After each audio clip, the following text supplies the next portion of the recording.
Hello friends, मैं हूं advocate Nitesh Banka. आप हैं मेरे YouTube channel let's speak legal में। आज मैं आपके सामने एक बहुत ही बेहतरीन वीडियो प्रस्तुत करने जा रहा हूं। आज मैं आपको ये बताने जा रहा हूं कि 498 में कैसे इज्जत बरी होंगे, कैसे आपको एक्विटल मिलेगा कोर्ट से, क्या क्या चीज़ें आपको करनी होगी। इसके लिए आज इस पर जो है थोड़ा डिस्कशन कर लेते हैं।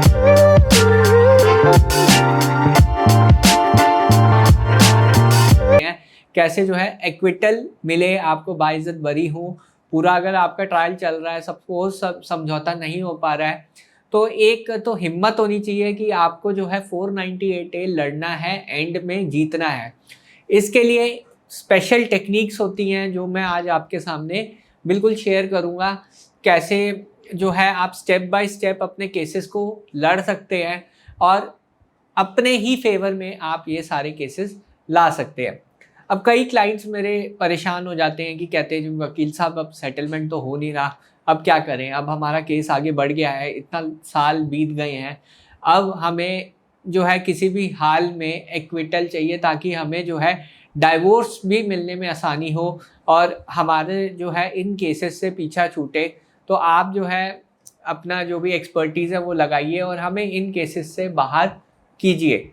तो अब हमारा जो है मेन पर्पस ही सारा ये है कि जो टेक्निक्स है, जितनी 498A में केसेस जीतने की टेक्निक है, वो हम अप्लाई करके अपने क्लाइंट्स को जो है रिलीफ दिलाते हैं। यही हमारा पर्पस है और यही पर्पस को फुलफिल करने के लिए, पूरा करने के लिए आज ये वीडियो मैं बना रहा हूँ, ताकि ये जो है जानकारी हर एक इंसान तक पहुँचे जिस पे 498A हो रखा है। और चाहे वो मुझे हायर करे या ना करे, उससे कोई फ़र्क नहीं पड़ता, पर ऐसी जानकारी सामने रखने में से क्या होता है कि आप जो है सवाल कर सकते हैं। आप अपने केसेस में जो भी हो रहा है, सही हो रहा है या गलत हो रहा है मुझे नहीं पता, पर आप एक सवाल पूछ सकते हैं कि ये चीज़ हो रही है या नहीं हो रही है, और आपको भी क्लियर पिक्चर मिल जाएगी, आपका केस जो है सही दिशा में आगे बढ़ रहा है। तो इसलिए आज जो है ये वीडियो मैं आपको बता रहा हूँ 498A में कैसे आप एक्विटल ले सकते हैं। देखिए, अब मैं जो है सीधा आ जाता हूँ। जब आपकी चार्जशीट कोर्ट के अंदर फाइल हो जाती है, कोर्ट जो है संज्ञान ले लेता है आपके खिलाफ और आपको जो है समन्स इशू कर देता है कोर्ट। समन्स जब इशू होते हैं तो सबसे पहले ट्राई कीजिए कि आपके जो रिलेटिव्स हैं एटलीस्ट वो बाहर हो जाएं।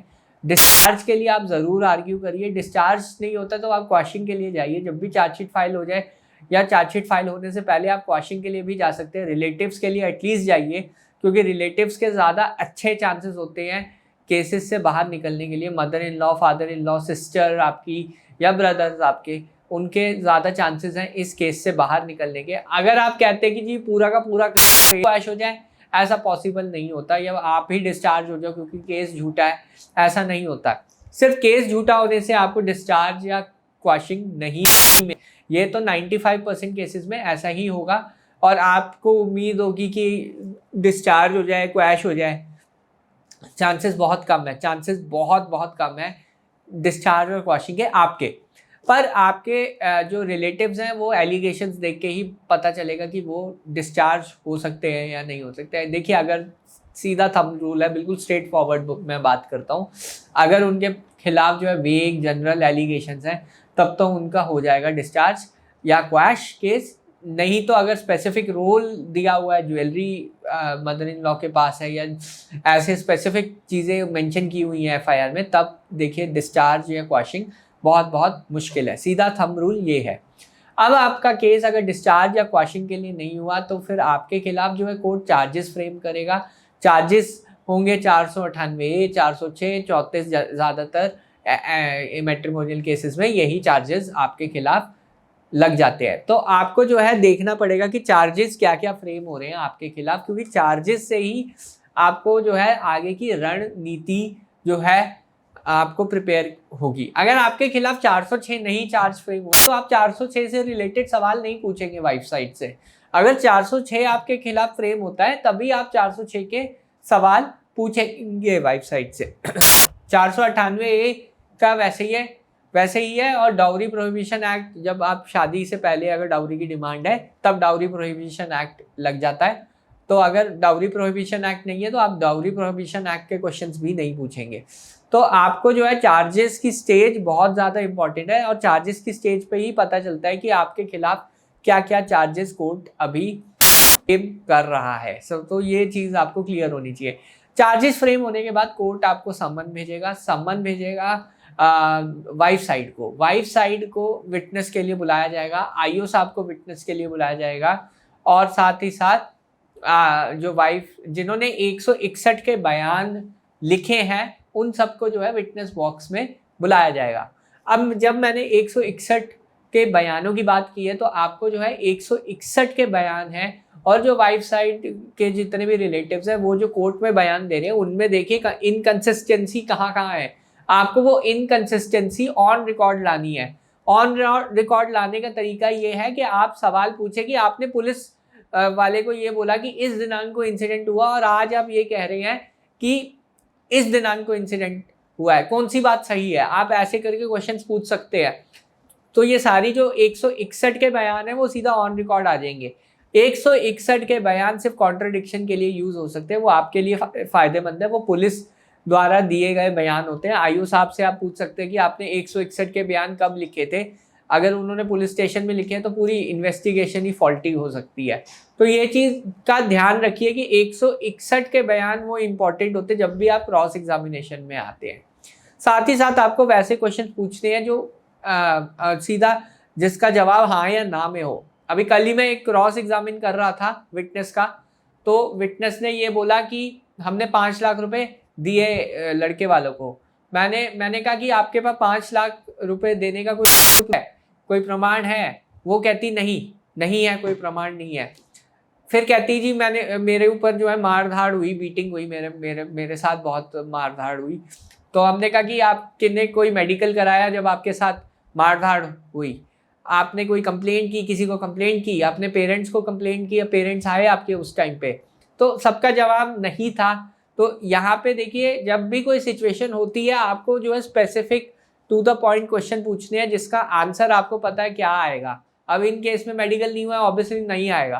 प्रूफ नहीं है कैश देने का, ऑब्वियसली आंसर नहीं आएगा। ज्वेलरी देने का कोई प्रूफ नहीं है, आंसर नहीं आएगा। तो आपको ये सीरीज ऑफ क्वेश्चंस जो है तैयार करने, स्ट्रैटेजिक क्वेश्चंस होते हैं ये बहुत, ये तैयार करेंगे तो आपका जो है जज साहब को भी जब समझ आ जाएगा कि जी केस ही पूरा झूठा है, कुछ है ही नहीं केस में, तो कोर्ट भी जो है जल्दी जल्दी डेट्स देके खत्म करेगा। मेरे कई केसेस 8-8 साल से कई बार पुराने वकील साहब के साथ जो मेरे क्लाइंट्स है वो कर रहे थे। जब वो केसेस मेरे पास आए 1-1.5 साल में वो पूरा केस ही बिल्कुल फाइनल आर्ग्यूमेंट पे लग गया। तो वो उसमें केस में तेजी आ जाती है कि जब आप क्वेश्चन ढंग से पूछेंगे ऑपोजिट पार्टी से तो वहाँ पे केसेस में तेजी आ जाती है, और कोर्ट को भी यही लगता है कि यार ये केस जो है बिल्कुल झूठा है, टाइम पास है, टाइम वेस्ट है, इसको ख़त्म करते हैं। हमारा उनका भी रिकॉर्ड होता है, जुडिशियल ऑफिसर्स का भी रिकॉर्ड होता है, वो जो है सही रहे, इसलिए ऐसे केसेस में जल्दी से जल्दी कोर्ट भी करता है ख़त्म।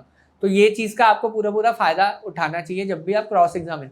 उसके बाद आपका स्टेज आता है डिफेंस एविडेंस का। डिफेंस एविडेंस में आप अच्छी तरह अपना डिफेंस रखिए, जो भी चीज़ें, अगर आपने वाइफ साइड का ट्रीटमेंट कराया है वो पेपर्स, एजुकेशन की है उसकी वो पेपर्स, या कोई भी ऐसा डॉक्यूमेंट जो आप लाना चाहे जो आपके फेवर में बात करता है वो आप ला सकते हैं। ऑब्वियसली दूसरी पार्टी भी आपको क्रॉस एग्जामिन करेगी और आपको तोड़ने की कोशिश करेगी, पर अगर आपका केस सच्चा है तो कोई प्रॉब्लम नहीं आएगी आपको। तो ये सब मैंने आपको तरीके बताया जिससे जो है केस आपका डिफेंस एविडेंस तक आ गया। अब इसके बाद आ जाती है फाइनल आर्ग्यूमेंट की स्टेज। फाइनल आर्ग्यूमेंट की स्टेज में आप पूरा केस अपना अच्छी तरह आर्ग्यू कीजिए, केस लॉस प्रेजेंट कीजिए, सब कुछ जो है अच्छी तरह प्रेजेंट कीजिए कोर्ट जज साहब के सामने, और आपका जो पूरा केस है फिर इधर से ख़त्म हो सकता है। तो यहाँ पे जब आप फाइनल आर्ग्यूमेंट करें, जो भी आपने कॉन्ट्रडिक्शंस निकाली हैं, जो भी आपका एविडेंस है वो अच्छी तरह प्रेजेंट करिए। जजमेंट्स आप प्रेजेंट कर सकते हैं, और साथ ही साथ केस लॉस जो भी है वो भी प्रेजेंट कर सकते हैं। अपना रिसर्च करके और प्रॉपर जो है एविडेंस और फाइल को अरेंज करके आप पहुंचिए, और अपना केस जो है ये आप पूरी तरह ख़त्म करा सकते हैं। जो ये 498 406 का केस है, यहाँ पे फिर बाइज्जत बरी में हो सकता है, जजमेंट जो है आपके फेवर। अब सपोज 1% या 5% भी चांस है अगर जजमेंट आपके अगेंस्ट जाती है, क्योंकि ये ऑफेंस बिलो 3 इयर्स के हैं, अगर आपको सज़ा बिलो 3 इयर्स की तो ऑटोमेटिक सस्पेंशन ऑफ सेंटेंस हो जाएगा, आपको इमीडिएटली जेल जाने की ज़रूरत नहीं होगी। उसके बाद आप जो है इसे हायर कोर्ट में अपील लेके स्टे ऑन अरेस्ट ले सकते हैं, बहुत इजीली आता है ऐसे केसेस में। तो यहाँ पे जो है आपको हर एक विटनेस पे क्रॉस एग्जामिनेशन अच्छी तरह करना है, फिर डिस्चार्ज पे आपको आर्ग्यू करना है, क्वाशिंग करानी है, और साथ ही साथ फाइनल आर्ग्यूमेंट अच्छी तरह प्रिपेयर करके और अपना एविडेंस लीड करके आप 498 या 406 में बाइज्जत बिल्कुल बरी हो सकते हैं, एक्विटल हो जाएगा अगर आप ढंग से ये प्रिपरेशन करें। बहरहाल वीडियो देखने के लिए बहुत बहुत धन्यवाद। अगर आपको ये वीडियो पसंद आई है तो प्लीज़ मेरे चैनल को सब्सक्राइब कीजिए, वीडियो को लाइक कीजिए। Thank you very much.